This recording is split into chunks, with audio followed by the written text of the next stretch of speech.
Au sommaire de cette édition, la CENI balise le chemin pour la révision du fichier électoral. C'est dans ce cadre qu'elle a procédé au lancement du test des kits d'enrôlement des électeurs à Luozi dans la province du Congo central. Mise au point de l'hôtel de ville de Kinshasa sur l'affaire d'un marché irrégulier de l'électrification de la ville de Kinshasa, intercepté par l'inspection générale des finances. À suivre dans ce journal la réaction du ministre provincial des Finances. Et en international, des référendums d'annexion par la Russie ont commencé ce vendredi dans des régions d'Ukraine contrôlées par Moscou, tandis que Kiev revendiquait de nouvelles avancées de son armée dans l'est du pays. Nouvelle édition sur Télé 50, bienvenue à tous. La CENI s'organise pour les échéances à venir. Ce vendredi, elle a procédé au lancement du test des kits d'enrôlement des électeurs à Luozi dans la province du Congo central. Il s'agit d'une opération préliminaire et expérimentale qui a pour but, entre autres, de corriger les erreurs du passé. C'est en présence des autorités politico-administratives ainsi que de la population de Luozi que le go de l'opération du lancement des kits d'enrôlement des électeurs a été donné par les membres de la plénière de la Commission électorale nationale indépendante, notamment Gérard Bissambou et Ilonga Tokole. Premier requérant à obtenir ce spécimen, le président de l'Assemblée provinciale du Congo central, Jean-Claude Vouimba, a invité la population à l'enrôlement. Ça, le demain du Congo. Il faut déjà que vous venez nombreux pour vous faire enrôler. Parce que c'est inadmissible que Luozi puisse n'avoir qu'un seul député national avec plus de 10 secteurs. Donc mes frères et mes sœurs de Luozi, mes enfants, Mengwakazi, venez nombreux vous enrôler pour que Luozi puisse atteindre 2 à 3 députés nationaux. Après le lancement de l'opération vient la sensibilisation proprement dite. Première cible, c'est l'école primaire Kinzonzi, centre d'inscription retenu pour cette activité à Mbanzangungu. La fonctionnalité, ça signifie qu'on voit ici comment l'appareil répond aux différentes questions, aux différentes demandes qu'on lui fait, notamment par exemple les empreintes qui pourraient poser problème, l'utilisation, la prise de l'iris, mais aussi la saisie des données, mais aussi l'identification du requérant sur le formulaire. Un certain engouement a caractérisé cette activité auprès des résidents du territoire venus spontanément pour se soumettre à cet exercice d'identification. Dans le même chapitre, pour sensibiliser un processus électoral apaisé en RDC, la commission d'intégrité de la médiation électorale poursuit ses consultations au sein des partis politiques. La CIME a visité le parti politique d'envol d'Élie Sessanga sur la question de la publication très prochaine du calendrier électoral. Un cycle électoral est un moment crucial pour un pays. Il ne se réduit pas à la campagne électorale et au scrutin, mais il commence bien avant et se poursuit entre les élections. C'est dans ce cadre que la commission d'intégrité et des médiations électorales a entamé ses consultations dans plusieurs quartiers généraux des partis politiques pour sensibiliser les chefs de parti à un processus électoral apaisé. Et pour ce jour, c'est le parti en vol d'Élie Sessanga qui a été visité. Et ce dernier insiste sur la publication du calendrier électoral dans le délai. Continuons à penser que la population se doit d'être mobilisée pour qu'elle se réapproprie le processus électoral pour qu'on puisse avancer. Nous avons insisté auprès de nos visiteurs que nous souhaitions avoir les élections dans le délai et qu'ils soient des bonnes élections et nous attendons de la CENI la publication de ce calendrier électoral. Pour le chef de la délégation de la CIME, les processus électoraux s'annoncent prometteurs. Nous sortons avec une très bonne impression. Nous avons tout entendu de ce que nous voulions. Et le processus électoral qui préoccupe du Congolais, on a échangé, tout se présente très bien. À chaque phase du processus électoral, le peuple congolais a un besoin essentiel d'informations précises et vérifiées pour comprendre les enjeux politiques et sociaux et pouvoir prendre des décisions éclairées pour l'avenir du pays. Et avant de refermer ce chapitre, la dynamique pour une sortie de crise de Lisanga Bonganga a reçu la commission d'intégrité et médiation électorale CIME, conduite par l'évêque général de l'Église du Réveil du Congo et président de la plateforme des confessions religieuses Dodo Israël Kamba, a présenté les deux thématiques qui ont motivé leur démarche auprès des acteurs politiques et sociaux. Il s'agit de l'insécurité dans l'Est et dans le reste du pays, ainsi que naturellement du processus électoral. La visite de la délégation de la commission d'intégrité et médiation CIME est, selon son président Dodo Kamba, justifiée par l'attention que le coordonnateur de la dynamique pour une sortie des crises, Lisanga Bonganga, accorde à la situation sociopolitique de la République démocratique du Congo. Seulement, l'échange entre les deux parties a été tendu. Invité à accompagner les processus électoraux en cours, l'opposant Lisanga Bonganga, à son tour, recommandé à la CIME de se réconcilier avec la SENCO et l'ECC. La recherche de la paix. Ils veulent que le pays avance et ils sont en train de chercher des propositions. Des bonnes propositions pouvant nous amener à faire avancer le pays. Bien sûr, en tout cas pour nous, on a été ouverts, ils nous ont bien écoutés et nous les avons bien écoutés. Nous sommes les hommes heureux. Nous remercions l'Éternel pour nous avoir donné cette occasion et nous avons demandé au Seigneur de les accompagner. Conduite par Dodo Kamba, la délégation de la CIME a plutôt insisté sur l'accompagnement de Jean-Pierre Lisanga Bonganga au processus électoral, en vue d'avoir des bonnes élections en 2023. On a été bien au point et nous sommes très contents. Nous avons échangé à cœur ouvert, à bâton rompu d'ailleurs, et nous nous sommes bien compris. Et ça, c'est vraiment l'essentiel. Des salutations chaleureuses ont conclu ces échanges fructueux. Affaire interception par l'inspection générale des finances d'un marché irrégulier de l'électrification de la ville de Kinshasa, estimé à plus de 2 millions de dollars américains. Le fonds saisi au niveau de Equity BCDC ont été retournés dans le compte du Trésor public. Et le ministre provincial des Finances, Jean Goï, qui a réagi à ce sujet, affirme qu'il s'agit bel et bien d'un marché qui a suivi le processus légal. Pour le ministre provincial des Finances, Jean Mvuzi, il ne s'agit pas d'une interception, moins encore d'un présumé détournement. L'inspection générale des finances, suivant ses missions régaliennes, a exigé que la société Agamine se mette en ordre avec l'État avant tout paiement. Après avoir fait le montage du dossier en bonne et due forme, en respectant la loi, passation des marchés publics, c'était bien fait. On a sollicité le paiement, le pouvoir central l'a donné. Le problème ne se situe pas au niveau des marchés, passation des marchés publics. Le problème maintenant se situe au niveau des fiscs. Et on demande à ceux à Agamine de payer les impôts de l'État. Donc le problème n'est pas entre la ville et l'inspection générale des finances. Le problème c'est entre les inspecteurs et la société Agamine. Le boulevard du 30 juin et Lumumba, les avenues des Huileries ainsi que Kasavubu ont été éclairées sur fonds propres de l'hôtel de ville de Kinshasa. L'objectif pour ce gouvernement provincial chapeauté par son excellence Jean-Tine Ngobila Mbaka, avec la vision du chef de l'État que nous incarnons, c'est de pouvoir éclairer toute la ville de Kinshasa. Le gouvernement Sama a d'abord avancé la somme de plus de 2 millions sur un total de 150 millions de dollars américains à la société Agamine en vue de poursuivre les travaux de l'éclairage public dans les artères restantes de Kinshasa. À en croire Jean Goï, le gouverneur de la ville de Kinshasa, Jean-Tine Ngobila et ses collaborateurs soutiennent le président de la République Félix Tshisekedi à travers plusieurs réalisations, notamment la construction de l'avenue Ilingisa, Kikwit et bien d'autres chantiers. Et vous savez, chaque année, la Caisse nationale de sécurité sociale des agents publics de l'État présente son rapport annuel de fonctionnement. Cette tradition a été respectée ce jeudi à l'hôtel du Fleuve avec le baptême de ce rapport par le vice-premier ministre en charge de la fonction publique. Un rapport qui présente une évolution plutôt positive dans la gestion des retraités. Sous tutelle du ministère de la fonction publique, la CNSAP, Caisse nationale de sécurité sociale des agents publics de l'État, procède chaque année à la présentation de son rapport annuel. Et cette année, le rapport 2021, dénommé Abemus, a été baptisé par le vice-premier ministre, ministre de la fonction publique, Jean-Pierre Liaou, à l'hôtel du Fleuve. On a pu noter de la présentation qui a été faite que la CNSAP continue son processus de croissance et de développement.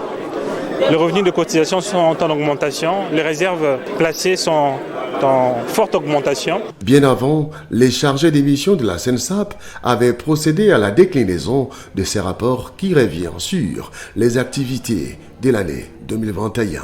Faisant de la gestion rationnelle des carrières des agents publics de l'État son cheval de bataille, le vice-premier ministre, ministre de la fonction publique, a martelé sur la détermination du gouvernement congolais de mettre tout en œuvre pour la mise à la retraite digne des fonctionnaires chaque année, dans un cycle où le plus jeune supporte le plus vieux. Nous avons eu l'occasion ce jour de vous présenter un petit bilan à mi-parcours du dispositif que nous mettons progressivement en place pour arriver au bout de l'épineuse problématique de la retraite des agents et fonctionnaires de l'État.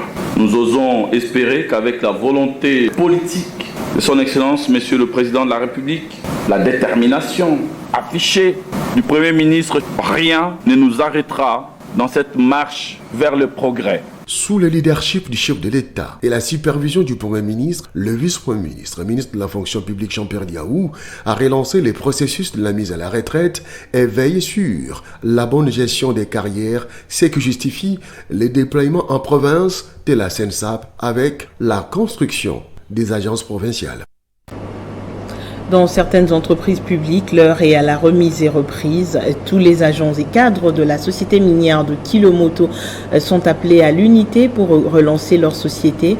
L'appel est de la nouvelle présidente du conseil d'administration de la Sokimo, Christelle Feza-Motema, lors de la cérémonie justement de remise et reprise. Cadres de la société, militants des partis membres du regroupement politique Alliance pour l'avenir, dont est issue la nouvelle PCA, tous étaient présents. La cérémonie a commencé à la direction générale de Sokimo, où Christine Feza-Motema a assisté à la passation de pouvoir entre le directeur général sortant et entrant, avant de se poursuivre à la présidence du conseil d'administration, situé sur le boulevard du 30 juin. Après un échange d'informations avec sa prédécesseur, Christine Feza-Motema a pris officiellement ses fonctions. Allez. Dans son mot de circonstance, la présidente du conseil d'administration de la Sokimo a d'abord rendu des hommages mérités au président de la République. Dans le but de rendre effectif les relèvements de la Sokimo, tel que souhaité par son Excellence Monsieur le Président de la République, j'exprime ici ma ferme volonté d'exercer les prérogatives qui sont les miennes, conformément aux textes en vigueur, dans la droite ligne de la vision du chef de l'État. Christine Feza-Motema rassure quant à son engagement à relancer cette société minière. Elle en appelle à l'implication de tous les agents et à l'amour du travail. Les marques de Christine Feza-Motema seront imprimées dans les prochains jours. C'est donc une nouvelle page d'histoire qui s'ouvre à la Sokimo. De son côté, la nouvelle directrice générale de la SONAL, Claude Solange Chibakayo, a officiellement pris ses fonctions lors de la cérémonie de remise et reprise organisée dans les installations de la Société nationale de loterie. Dans une brève allocution, la nouvelle directrice générale a insisté sur les réformes pour que les gains reviennent aux parieurs avec des bénéfices directs à la nation tout entière. C'est une nouvelle ère qui commence à la Société nationale de loterie de la République démocratique du Congo à travers cette nouvelle équipe qui sera dirigée par Claude Solange Chibakayo. Le jeudi, Jean-Marie Eumba, directeur général sortant, lui a passé les bâtons de commande dans un climat de convivialité. Je félicite Madame Claude Solange pour sa nomination. Je vais aussi dire merci à tous les cadres et nous leur demandons d'apporter la même collaboration, le même soutien à Madame Claude Solange. Je voudrais d'abord remercier les chefs de l'État, son Excellence Félix Antoine Tshisekedi. Force est de constater que la SONAL est en état de dégradation très avancé et cumule une dette sociale colossale. Nous nous engagerons à la suite de l'implication de Madame la ministre d'État en charge du portefeuille et du ministre des Finances, des réformes rapides et un assainissement du cadre opérationnel. Nous comptons donc sur le personnel de la SONAL que vous êtes pour opérer des miracles afin que la SONAL puisse répondre aux désirata du chef de l'État et de la population. Nous garantissons à la nation de communiquer avec transparence et régularité sur les étapes franchies et à franchir Mais pour y parvenir, le gouvernement devra taper du doigt sur la table pour conférer véritablement à la SONAL le monopole exclusif d'organiser les jeux de hasard et les concours de pronostics sur toute l'étendue du territoire national. Le gouvernement congolais a pris des dispositions nécessaires pour la tenue des 9e Jeux de la francophonie à Kinshasa du 28 juillet au 6 août 2023. Cela se justifie par le suivi qu'effectue le ministre des ITP, Alexis Guissaro, dans des différents sites qui abriteront ces Jeux à la dimension internationale.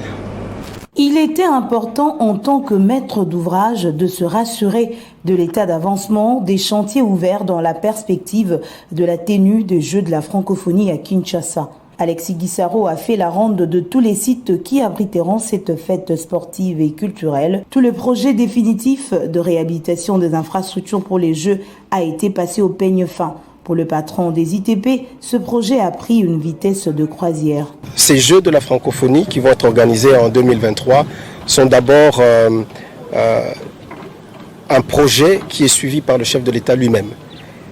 C'est de sa volonté que la République démocratique du Congo va accueillir ces Jeux et il est directement impliqué là-dessus.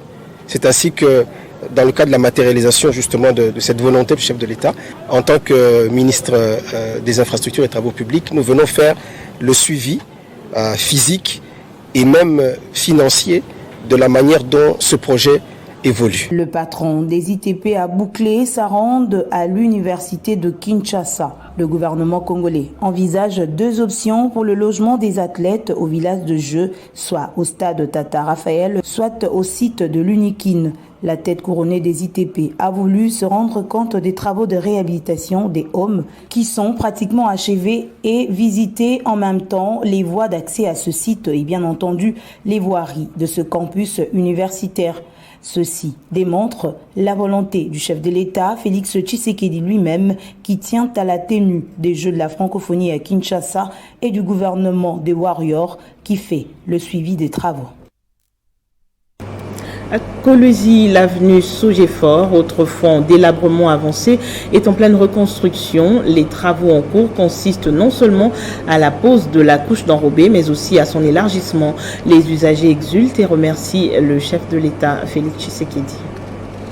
L'ensemble de la province du Lualaba est actuellement un vaste chantier ouvert par le gouvernement Masuka qui s'approprie la vision du président de la République, Félix-Antoine Tshisekedi Tshilombo. L'avenue Kasombo, autrefois appelée Sogefort, au quartier Kakifouloué de la commune Manika, en est une illustration patente. Cette artère menant à la cité Louilou enregistre beaucoup d'accidents à cause de son étroitesse. L'un des exemples palpables de transformation positive de la ville de Kolwezi et de tous les 5 territoires du Lualaba. Les travaux consistent à son élargissement en 2 bandes pour fluidifier la circulation. Les habitants ont eu du mal à contenir leur émotion de joie et n'ont pas manqué de mots pour remercier le chef de l'État et sa meilleure élève, Marie-Thérèse Masuka Saini. Je suis heureux. L'entreprise chinoise Sinomine pose déjà la couche de l'enrobé de 6 cm d'épaisseur dont la durée est d'au moins 25 ans à en croire le superviseur du chantier.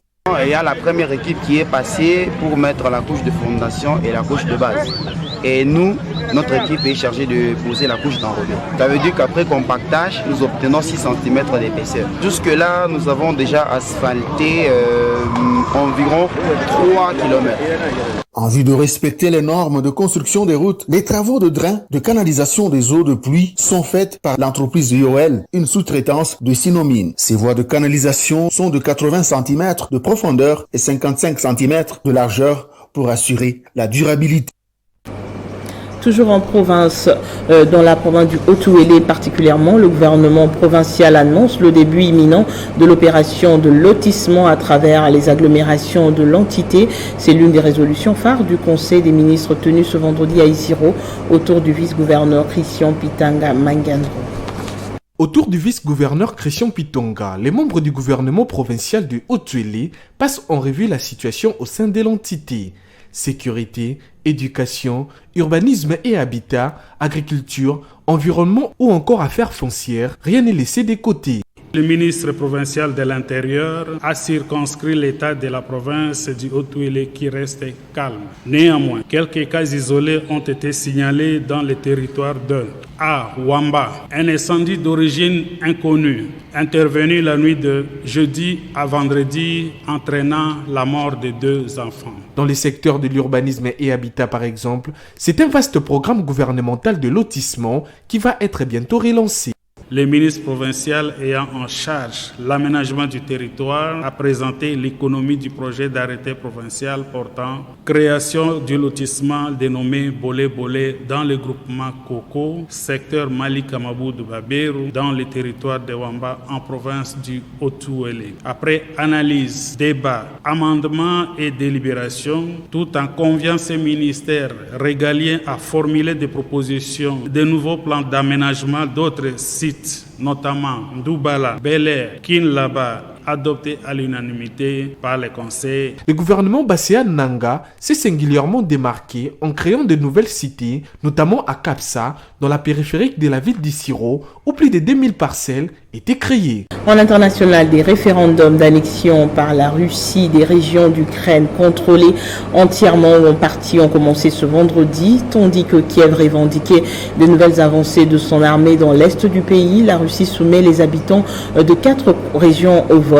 Une majorité de oui entraînera la sécession de ces territoires de l'Ukraine et conférera la citoyenneté russe aux habitants y vivant. Depuis ce vendredi matin et pendant les 5 prochains jours, des référendums d'annexion sont organisés dans 4 régions d'Ukraine, contrôlées entièrement ou en partie par l'armée russe. Sur terrain, les responsables pro-russes se rendent dans des habitations avec des urnes mobiles pour faire voter la population des 4 régions ciblées dans les provinces séparatistes des Donbass, Luhansk, Donetsk et les zones d'occupation russe à Kherson et Zaporizhzhia. Les habitants se soumettent à un vote. Une majorité de oui entraînera automatiquement la sécession de ces territoires de l'Ukraine et conférera la citoyenneté russe aux populations y vivant. Respectivement, 450 et 461 bureaux de vote sont ouverts dans la région de Donetsk et de Luhansk à l'est. Zaporizhzhia en compte 394 et la région de Kherson 198. Plusieurs bureaux de vote ont également ouvert en Russie pour permettre le vote de réfugiés qui ont fui les combats. Tenez, un rassemblement de soutien au référendum d'adhésion a eu lieu l'après-midi de ce vendredi à Moscou, une motivation de plus pour que le oui l'emporte. La tenue de ces scrutins, qualifiés de simulacres par Kiev et la communauté internationale, avait été annoncée en début de semaine, le 20 septembre dernier. Dans son allocution télévisée, Vladimir Poutine a apporté son soutien à ces initiatives, défendant le droit à l'autodétermination des habitants de ces provinces. L'issue de ces scrutins risquerait d'accentuer les tensions politiques et militaires, car si Moscou annexe officiellement ces 4 régions ukrainiennes, toute attaque directe et indirecte contre elles équivaudrait à attaquer les territoires de la Russie. En sport, football amical international, journée FIFA, la RDC est battue par le Burkina Faso sur le score d'1-0 au stade Pereiro de Casablanca. Un premier test pour le sélectionneur français Sébastien Desabre qui a encore beaucoup à faire avec les Léopards de la RDC. Son équipe devra afficher une autre couleur pour la suite des éliminatoires de la CAN 2023. Le but des Burkinabés a été marqué à la 58e minute par Bertrand Traoré. Et on passe au rappel des principaux titres. La CENI balise le chemin pour la révision du fichier électoral. C'est dans ce cadre qu'elle a procédé au lancement du test des kits d'enrôlement des électeurs à Luozi au Congo central. Mise au point de l'hôtel de ville de Kinshasa sur la présumée affaire d'un marché irrégulier de l'électrification de la ville de Kinshasa interceptée par l'inspection générale des finances. Vous avez suivi dans le journal la réaction du ministre provincial des Finances. Et en international, des référendums d'annexion par la Russie ont commencé ce vendredi dans des régions d'Ukraine contrôlées par Moscou, tandis que Kiev revendiquait de nouvelles avancées de son armée dans l'est du pays. L'actualité continue. Excellent week-end en compagnie des programmes de Télé 50.